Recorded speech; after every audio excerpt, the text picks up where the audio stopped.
Bienvenidos a esta historia, una de las más aterradoras que hemos recibido en la historia de este proyecto. Aunque creemos que lo que estás a punto de escuchar puedes disfrutarlo como un episodio único, si quieres entenderlo mejor, escucha también el episodio anterior. Esto es el exorcismo de Semana Santa, y ya estás entrando en este mundo macabro, ese mundo que está muy cerca de nosotros, al mundo de relatos de la noche. ¿Qué pasa con el alma de un cuerpo que muere cuando está poseído por algo más? Por un demonio que se apodera de él pero no puede poseer su alma. ¿Se va al infierno así porque sí, aunque no lo merezca? Es una pregunta que me ha obsesionado desde hace mucho. Desde que conozco esta parte de la historia, todos los pueblos tienen sus leyendas. Todos hablan de fantasmas, de almas en pena que recorren las calles, los caminos del lugar asustando a los desafortunados que tienen la desgracia de encontrarse con ellos. Pero algunas historias son más tristes que otras. Se imaginan que el fantasma del pueblo, que la leyenda que usan en el lugar para asustar a los niños, sea alguien que quieres, alguien que en vida fue lo más importante para ti, alguien que te cuidó siempre. Esto es lo que le pasó a Chema y a Wendy, después de que su mamá sufriera aquella extraña posesión. Después de que algo en el bosque pareciera llevársela y regresar solo como un cuerpo sin alma, o habitado quizás por algo más, algo que regresaba a casa para torturar a Chema, para dejarle saber que estaba allá afuera siempre, que quería entrar por ellos, por él y su hermana, que le dejaba saber que él no podía hacer nada para ayudarle. Chema ya era una persona algo dada a los malos pasos, como les dije, pero aquello lo destrozó por completo. Tuvo el tipo de vida, de suerte, que hace que buenos hombres se conviertan en malas personas. Lo único que le importaba era Wendy. En nuestra infancia yo tuve la suerte de ser el mejor amigo de su hermana, y por lo mismo tanto mis tías como yo fuimos de los pocos que estábamos libres de las fechorías de Chema y su banda, de los famosos chemitas. Desde aquella noche en que el padre Lorenzo le negó su ayuda, desde que se burló de él por decir que su mamá estaba poseída, Chema se volvió el enemigo número 1 de la iglesia. De pronto amanecía vandalizada. Había pintas que hablaban mal del padre Lorenzo por todo el pueblo. Todos sabían quién lo hacía, pero nadie se atrevía a meterse con él. Chema y su mamá atemorizaban al pueblo, de formas muy distintas, pero los dos lo hacían, casi como si fuera una cuestión familiar. Yo era un niño cuando esta parte de la historia ocurrió. Por eso no me contaban mucho. No tenía más amigos que Wendy, así que no me enteraba de lo que se contaba, de cómo los niños del pueblo empezaban a hablar de una mujer que recorría los alrededores, entre los árboles, de cómo se escuchaba que lloraba, y a veces, según algunos, si ponías mucha atención al llanto, a ese llanto que se confundía con el viento, podías entender algunas palabras escondidas en él. Mis hijos, ayuden a mis hijos. Cualquiera en otra parte hubiera pensado que esa mujer fantasmal que lloraba por sus hijos era la Llorona, pero en el pueblo todos sabían de quién se trataba. Todos sabían quiénes eran los hijos y quizás por miedo, quizás por lástima, buscaban no meterse con ellos. No, eso no era la Llorona, o quizás todas las Lloronas son eso. Espíritus distintos que dejaron a sus hijos aquí, de una forma en que ninguna madre debería dejarlos.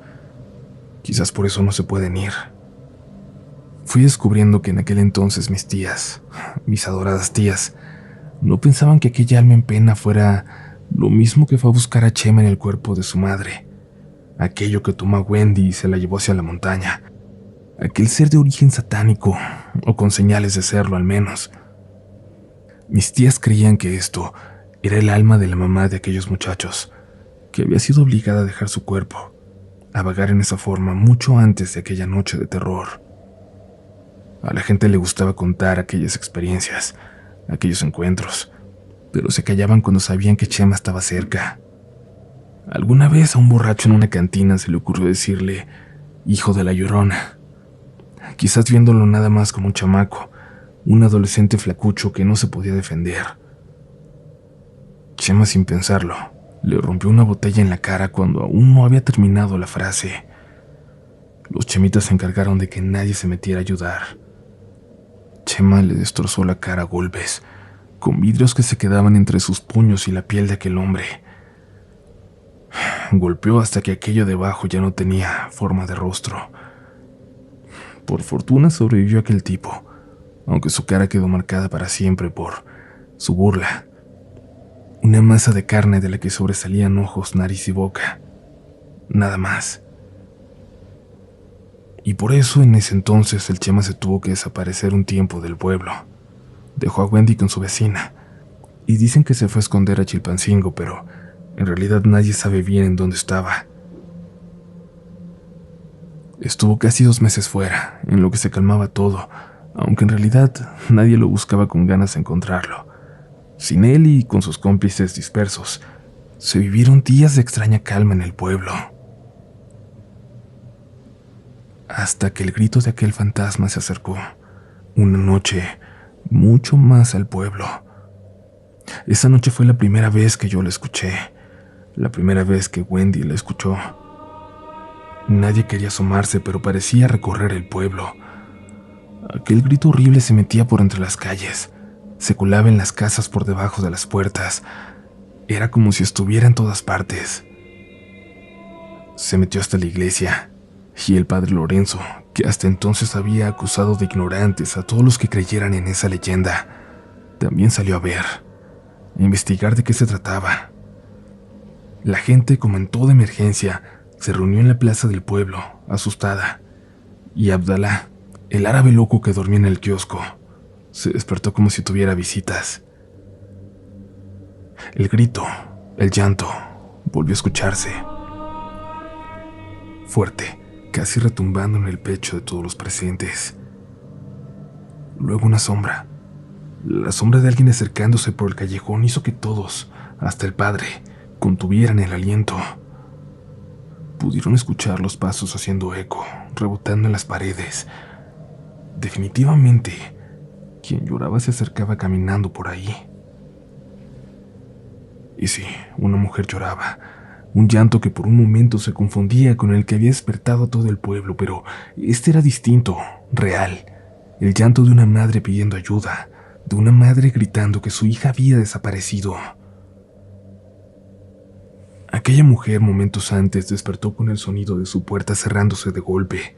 Por un momento pensó que solo era un sueño, pero segundos después, el grito fantasmal de aquella mujer la hizo despertar por completo en un instante. Se levantó y se dio cuenta de que su hija ya no estaba, una pequeña de apenas 5 años. Salió y empezó a gritar, pero el sonido de su llanto, de sus gritos pidiendo auxilio, se ahogaban en el llanto fantasmal de aquella mujer que inundaba el pueblo. Después de buscar alrededor, de gritarle a su hija con todas sus fuerzas, no le quedó más remedio que correr hacia el centro del pueblo, donde se encontró a todos reunidos. Les dijo lo que había pasado, y enseguida comenzaron todos a buscar a la niña. Mis tías me contaron que vieron a la gente pasar por nuestra calle, buscar en cada rincón. El llanto de aquella mujer se alejaba, se metía en la montaña. El padre Lorenzo reunió un grupo de hombres, les dijo que lo siguieran. Ella se lo llevó. Hay que seguirla. Hay que seguir ese llanto.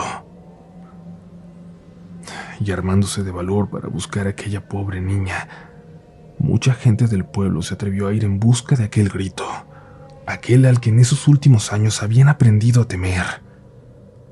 Los gritos se metían cada vez más profundo entre el monte, así como a Chema le había tocado seguir a su madre, al cuerpo, y entre la montaña para buscar a Wendy.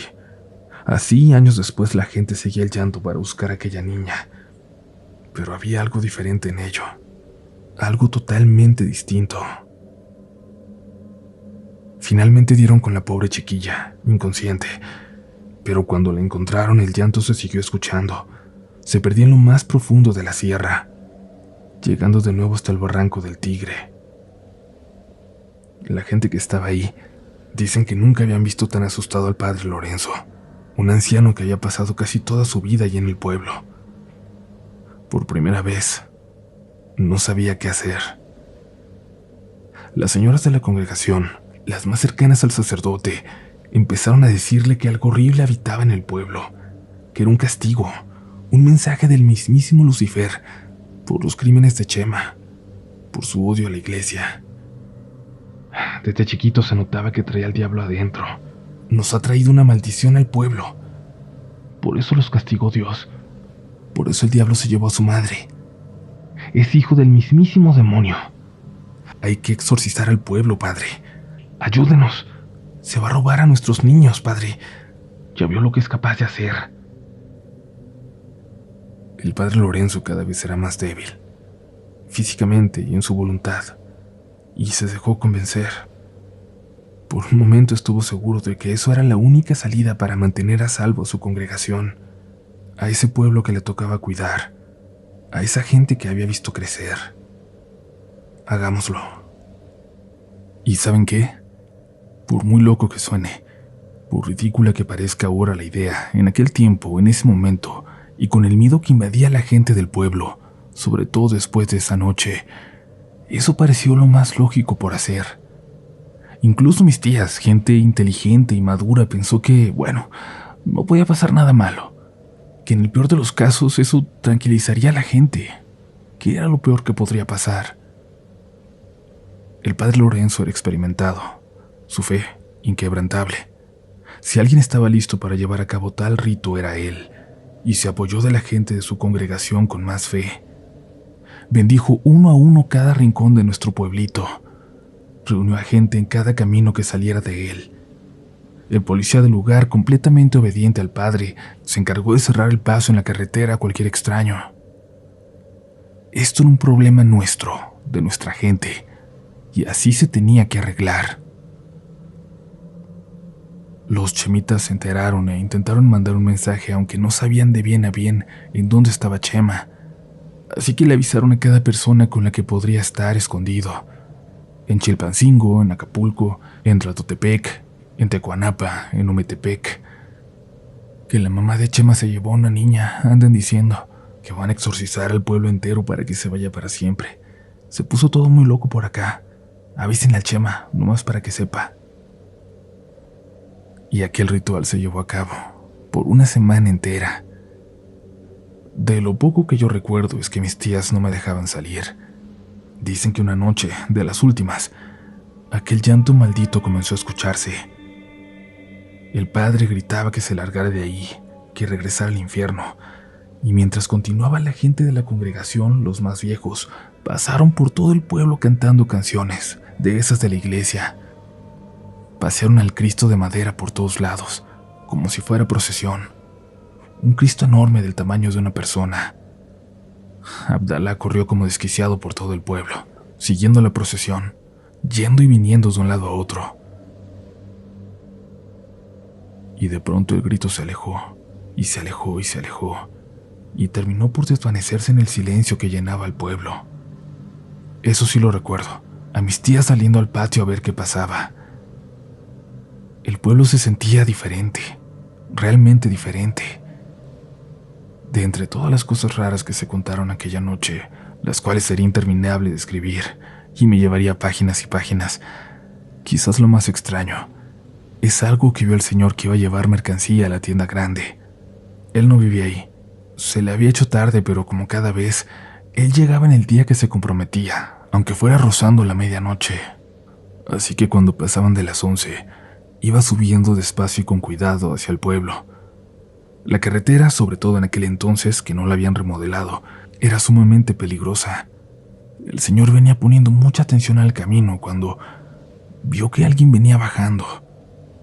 Una persona que apenas alcanzó a distinguir entre la oscuridad. Se iba alejando del pueblo caminando al lado de la carretera. Luego vio otro más, y a otro y a otro. Una decena o más de personas parecían ir bajando por la carretera, alejándose de ahí.